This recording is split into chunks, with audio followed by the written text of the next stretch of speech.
Magistracy ক্ষমতা পেল সেনাবাহিনী। সেনাবাহিনীকে নিয়ে হঠাৎ করেই সরকারের এই সিদ্ধান্তের তাৎপর্য কি, কি ঘটতে পারে, কাদের জন্য এটা দুঃসংবাদ, কারা এতে খুশি, কারা অখুশি, কেনই বা খুশি অখুশি, এর প্রভাবটা কি? বিএনপির অনেকের মধ্যে অলরেডি হা হুতাশ শুরু হয়ে গিয়েছে যে দেশটা 111 সরকার এসে গিয়েছে, সেই 2007 সালের মতো ঘটনা ঘটে গিয়েছে, গণতন্ত্র শেষ। বিএনপির এই কান্না আনুষ্ঠানিকভাবে না হলেও বিএনপির অনেকের, এটাই বা কেন? জামাত শিবির থেকে শুরু করে সাধারণ শিক্ষার্থী, সাধারণ জনগণ এটাকে ওয়েলকাম জানাচ্ছে। আমাদের দৃষ্টিভঙ্গি কি হওয়া উচিত? খুবই গুরুত্বপূর্ণ আলোচনা দর্শক। গণমাধ্যমের খবর, ম্যাজিস্ট্রেসি ক্ষমতা পেল সেনাবাহিনী। রাজধানী সহ সারা দেশে বাংলাদেশ সেনাবাহিনীকে নির্বাহী ম্যাজিস্ট্রেটের ক্ষমতা দিয়েছে সরকার। দেখেন, এটা কিন্তু সেনাবাহিনী জোর করে নিয়েছে, বিষয়টা কিন্তু এরকম না, সরকার দিয়েছে। আই রিপিট, সরকার সেনাবাহিনীকে এই ম্যাজিস্ট্রেসি পাওয়ার দিয়েছে। That's very significant. নির্বাহী ম্যাজিস্ট্রেটের ক্ষমতা দিয়েছে সরকার, সেনাবাহিনীর কমিশনপ্রাপ্ত কর্মকর্তাদের এই ক্ষমতা দেওয়া হয়েছে। এর মানে এখন সেনাবাহিনী আইন শৃঙ্খলা পরিস্থিতি নিয়ন্ত্রণে, মোবাইল কোর্ট পরিচালনা থেকে শুরু করে বাজার মনিটরিং থেকে শুরু করে নানান অনিয়মের বিরুদ্ধে ব্যবস্থা নিতে পারবে, অভিযান পরিচালনাও করতে পারবে অনেক ক্ষেত্রে।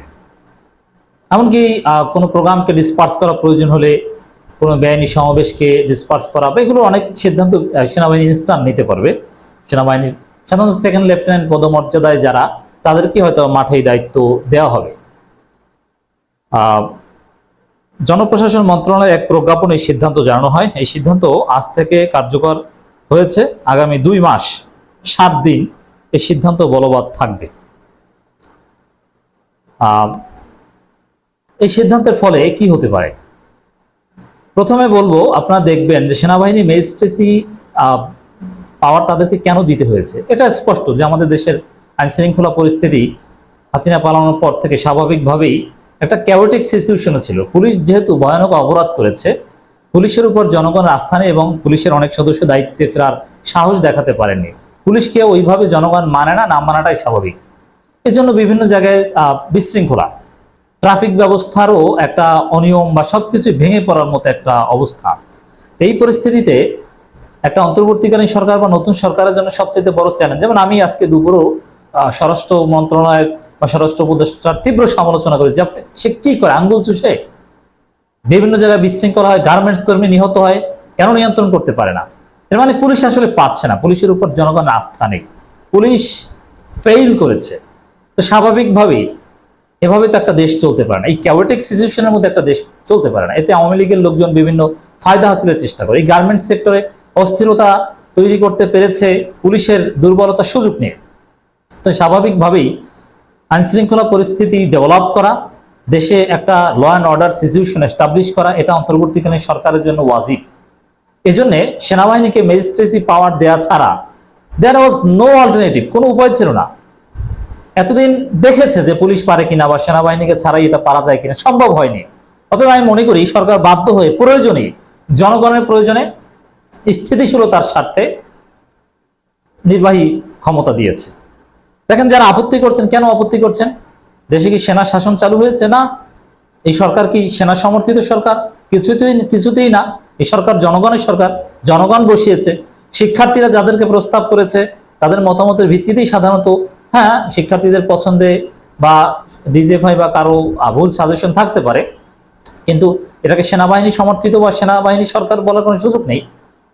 অতএব যেখানে সেনাবাহিনী, আওয়ামী লীগকে আর তো কোনো অ্যাডভান্টেজ দিতে যাচ্ছে না। সেনাবাহিনী নির্বাহী ক্ষমতা পেলে কি আওয়ামী লীগ কোনো বিশেষ সুবিধা পাবে? না। শেখ হাসিনা দেশে ফিরে আসবে? না। জাস্ট চুরি, ডাকাতি, চাঁদাবাজি, ছিনতাই, লুটতারাজ, এগুলোর বিরুদ্ধে ব্যবস্থা নেবে। এতে আপত্তির তো কিছু নেই। অতএব নির্বাহী ক্ষমতা নেওয়া মানে এই নয় যে সেনাবাহিনী ক্ষমতা নিয়ে গেল, দেশে মার্শাল ল জারি হলো, না, কোনো সমস্যা নেই। এরপরে যদি আসি, সমস্যাটা কাদের হবে? এটা আসলে আমরা প্রথমে এই ব্যাখ্যাটাই দাঁড় করাতে চাই যে সরকারের কাছে কোনো বিকল্প ছিল না সেনাবাহিনীকে ম্যাজিস্ট্রেসি পাওয়ার দেওয়া ছাড়া। কারণ যেভাবে বিশৃঙ্খলা চলছিল, আওয়ামী লীগের লোকজন যেভাবে হাততালি দিচ্ছিল, তাতে সেনাবাহিনীকে দরকার, এক। আর দ্বিতীয় কথা হচ্ছে, বাংলাদেশটাকে যদি নতুনভাবে গড়তে হয় সেনাবাহিনীকে অবশ্যই আমাদের দরকার, সেনাবাহিনী পার্ট হতে হবে। সেনাবাহিনীকে বাদ দিয়ে আমরা নতুন বাংলাদেশ গড়বো, এটা হতে পারে না। এটা কেন হবে? হাসিনাকে পালানোর ক্ষেত্রে সেনাবাহিনী অবশ্যই সিগনিফিক্যান্ট রোল প্লে করেছে। আর সেনাবাহিনী যদি এগিয়ে না আসতো তাহলে ইতিহাস হয়তো ভিন্নভাবে হতো। হাসিনা কি চেয়েছিল? যে 10,000 মানুষ, 1 লক্ষ মানুষ মরলেও হাসিনা ক্ষমতায় থাকবে, কিন্তু সেনাবাহিনীর দৃঢ়তার কারণে 5 আগস্টে হাসিনাকে পালাতে হয়েছে। অতএব উই ট্রাস্ট ইন সেনাবাহিনী, এবং সেই সেনাবাহিনী আমাদের দেশ গঠনে, যে সেনাবাহিনী আমাদেরকে সহায়তা করেছে, হ্যাঁ একসময় কিছু ভুল করেছিল, তাদের অনেককে বরখাস্ত করা হয়েছে, সেনাবাহিনী পুনর্গঠনের কাজ চলছে।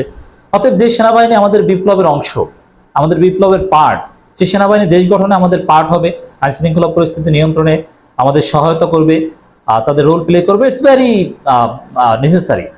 এতে আপত্তির কিছু আমি দেখছি না। দেখেন, সেনাবাহিনী ম্যাজিস্ট্রেসি পাওয়ারে কি হবে? দেখবেন যে ট্রাফিক ব্যবস্থা ঠিক হয়ে গিয়েছে, যত অনিয়ম, চাঁদাবাজি, ফুটপাত দখল, অমুক তমুক, লুটপাট, এগুলো বন্ধ হয়ে গিয়েছে। এগুলোর বিরুদ্ধে কঠোর ব্যবস্থা নেবে, উত্তম মাধ্যম দিবে। অনিয়ম করলে, কেউ প্রভাব খাটাতে গেলে, কেউ মারামারি করতে গেলে, বিশৃঙ্খলা সৃষ্টি করতে গেলে, গার্মেন্টস সেক্টরে হোক আর যেখানে হোক, আওয়ামী লীগ ছদ্মবেশে যাক আর যেভাবে হোক, দেখবেন সেনাবাহিনী তাদের যে শৃঙ্খলা বা নিয়ন্ত্রণের যে শক্তি, এর মাধ্যমে সোজা করে দিবে। তো এতে বেশি ভয় কাদের? যারা চাঁদাবাজি করে, লুটপাট করে, ফুটপাত দখল করে, অন্যের জমি দখল করে, অবৈধভাবে সুযোগ সুবিধা নেওয়ার চেষ্টা করে, নিজেদের মধ্যে দুই গ্রুপে মারামারি করে, এদের জন্য হচ্ছে সেনাবাহিনী ম্যাজিস্ট্রেসি পাওয়াটা দুঃসংবাদ। আর এরা কারা? এদের একটা বড় অংশ বিএনপির। কারণ বিএনপির লোকজন অনেকেই চাঁদাবাজি, লুটপাট এগুলোর সাথে জড়িত। এখন তারা এগুলো করতে পারবে না, অতএব তারা ভয় আছে। সেনাবাহিনী এসে তো আর আওয়ামী লীগকে, শেখ হাসিনাকে ক্ষমতা এনে দিচ্ছে না, এখানে তো আর আওয়ামী লীগ নাই। অতএব আপনাদের ভয়টা কেন? আর জামাত শিবির জনতা এরা খুশি, কারণ কি? জামাত শিবির সাধারণ জনগণ, এরা চায় নিরাপত্তা, এরা চায় শান্তি, এরা চায় ল অ্যান্ড অর্ডার সিচুয়েশন। এরা কেউ অবৈধভাবে কোনো কাজ করতে চায় না। আর জামাত শিবির সাধারণ জনগণ, এরা চাঁদাবাজি, লুটপাট এগুলো করতেও চায় না, বরং এরা চাঁদাবাজি, লুটপাটের বিরুদ্ধে কাজ করে। অতএব সেনাবাহিনী এখন জনতার কাতারে এসে কাজ করবে। তবে হ্যাঁ, কিছু ঝুঁকি থাকে, সেটা দীর্ঘমেয়াদে সেনাবাহিনী নামলে। যেমন সেনাবাহিনী নামার পরেও যদি বিশৃঙ্খলা চলতে থাকে, সেনাবাহিনী যদি কন্ট্রোল করতে না পারে, এবং সেনাবাহিনীর আত্মীয় স্বজন বা সেনা পরিচয়ে যদি কোনো অবৈধ সুযোগ সুবিধা হাসিলের চেষ্টা করে, এরকম কিছু অভিযোগ আসছে, তাহলে এক পর্যায়ে সেনাবাহিনীও বিতর্কিত হবে। তো আমার মনে হয় না সেটা হবে। আর যদি কিছু অ্যানোমালিস হয়ও, তারপরে বলবো যে বাংলাদেশের law and order situation establish করতে, ডেভেলপ করতে, in spite of having some limitations, সেনাবাহিনী ডিপ্লয়মেন্ট ছাড়া তো কোনো বিকল্প নেই। নাহলে তো এরকম বিশৃঙ্খলা চলতে থাকবে, এটা কি মেনে নেওয়া যায়? তবে হ্যাঁ, সেনাবাহিনী পুনর্গঠন চলছে এবং সেনাপ্রধান এটা কঠোরভাবে দেখবেন। আর সেনাবাহিনী যে কারো চাইতে অ্যাটলিস্ট আইন শৃঙ্খলা পরিস্থিতি নিয়ন্ত্রণ করতে গিয়ে অনিয়ম বা দুর্নীতি কম করে, কিছু ভুলের ঊর্ধ্বে বা বিতর্কের ঊর্ধ্বে কেউ নয়। তবে অন্য যে কোনো বাহিনীর চাইতে, পুলিশ বাহিনীর চাইতে তো 1000 গুণ ভালো। অতএব আমাদের সেনাবাহিনী এই ম্যাজিস্ট্রেসি পাওয়ারটাকে আমাদের ওয়েলকাম জানানো উচিত। আওয়ামী লীগের ক্ষেত্রে এর ফলাফল কি হবে? দেখেন, আওয়ামী লীগের জন্য একটু স্বস্তির কারণ হতে পারে যে মব জাস্টিসটা হয়তো বন্ধ হবে। কেউ আওয়ামী লীগের লোকজনকে কোথাও পেলেও ধরে তাকে জয় বাংলা করে দিল, এই কাজটা হয়তো বা সেনাবাহিনীর প্রেজেন্সের কারণে হবে না। আর এটা তো বিএনপি জামাতও চায় না।